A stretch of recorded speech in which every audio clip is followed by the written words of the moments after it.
Every distributed system on Earth is fighting a losing battle against the speed of light. Light takes 67 milliseconds to cross the Atlantic. In that time, two data centers on opposite sides of the planet can make conflicting decisions about the same piece of data. No software protocol can fix this with enough precision. Google's answer was not a better protocol, it was hardware, atomic clocks, in every data center on Earth.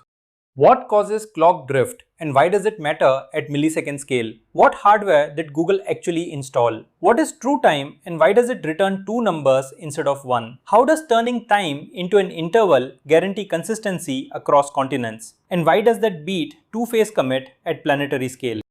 Two data centers, London and Tokyo. Same database, same customer, two transactions happening at what both believe is the same instant. London's clock says 10:000, Tokyo's clock says 10:00003. 3 milliseconds apart, both believe they are correct. London writes a price as $100, Tokyo writes a price as 95. Which write wins? Without perfect synchronization, neither system can know which came first. The winner is not decided by logic, it is decided by which packet arrived first. This is not a rare edge case. This is the default behavior of every distributed system that has not solved the time problem. NTP, Network Time Protocol, gives you accuracy within tens of milliseconds at best, plus or minus 30 milliseconds on a good day. But distributed transactions need microsecond precision. 30 milliseconds of uncertainty means billions of potential ordering conflicts per day at global scale. Clock drift is not a bug, it is physics. You cannot fix physics with software. Google's answer was not a better algorithm, it was hardware. Physical atomic clocks and GPS receivers installed in every data center on the planet. Each data center has multiple time masters. Some use GPS receivers, pulling time directly from atomic clocks on GPS satellites.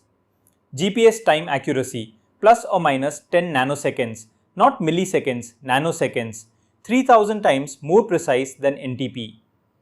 Others have dedicated atomic clocks on premises for environments where GPS signal is unavailable or unreliable. Between the two, the system always has a high precision time reference that bypasses the instability of the public internet entirely. Redundancy is the design. If GPS goes down, the atomic clock keeps ticking. If the atomic clock drifts, GPS corrects it. Each time, master cross-checks against the others. A single hardware failure cannot desynchronize the network. This is not theoretical. This is running right now in every Google data center worldwide. When the software problem is unsolvable at the precision you need, change the hardware. Every other database gives you a timestamp, one number. TrueTime gives you an interval, two numbers. That difference is the entire breakthrough.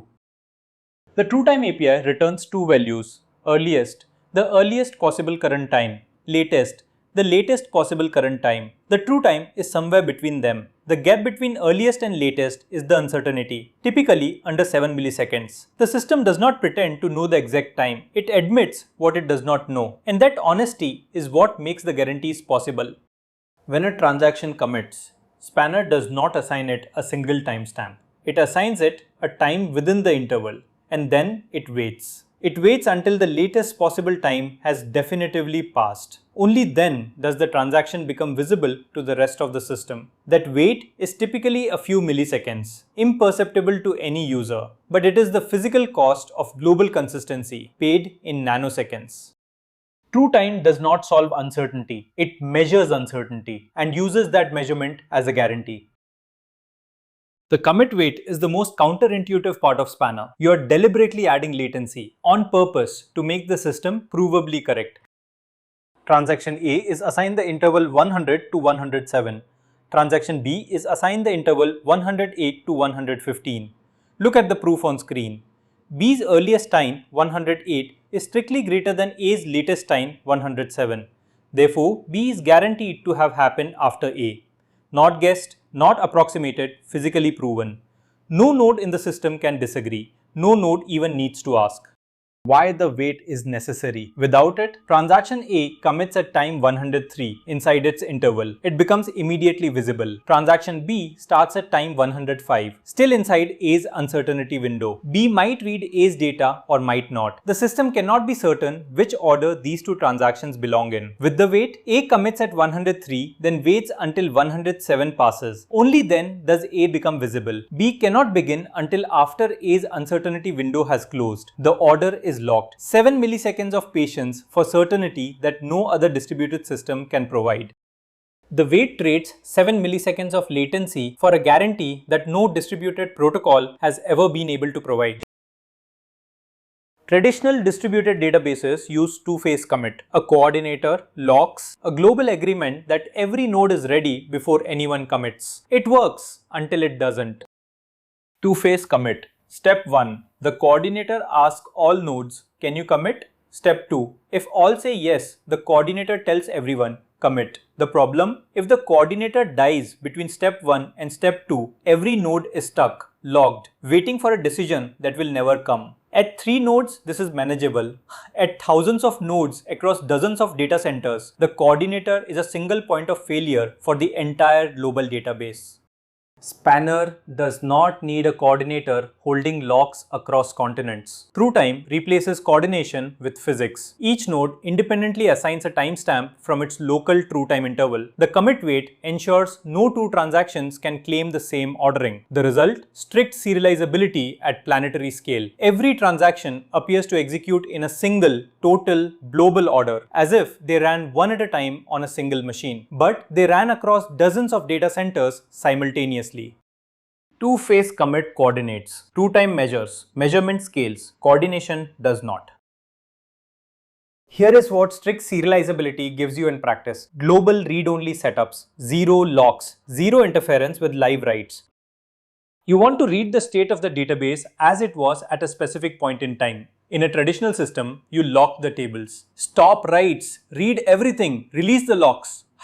At global scale, that is catastrophic. Spanner's approach. Pick a TrueTime timestamp in the past. Read from that timestamp. Because TrueTime guarantees the total ordering of all past transactions, the snapshot is automatically consistent. It reflects every transaction that committed before that timestamp. No locks needed. Writes continue uninterrupted.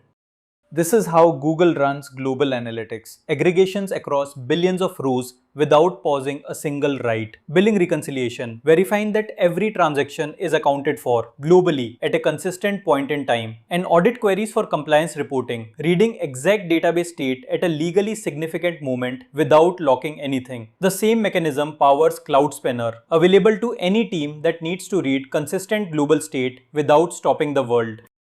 Locks stop the system to guarantee correctness. TrueTime guarantees correctness without stopping anything.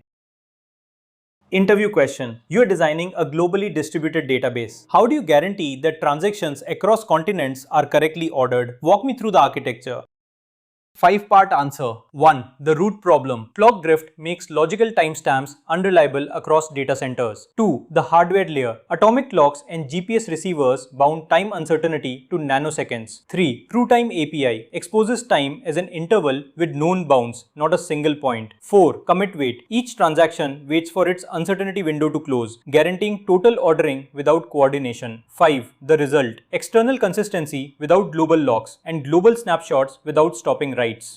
The insight that impresses. Spanner achieves strict serializability, the strongest isolation level, without the coordinator bottleneck of two-phase commit. Because TrueTime replaces distributed coordination with physical time measurement, coordination requires agreement between nodes. Measurement requires only a clock. That is why it scales. Google published this in 2012. 14 years later, no one has replicated TrueTime. They solved the hardest problem in distributed systems by refusing to solve it in software. Next, how database indexes actually work, B-trees, the right tags, and why adding more indexes makes your database slower. Subscribe.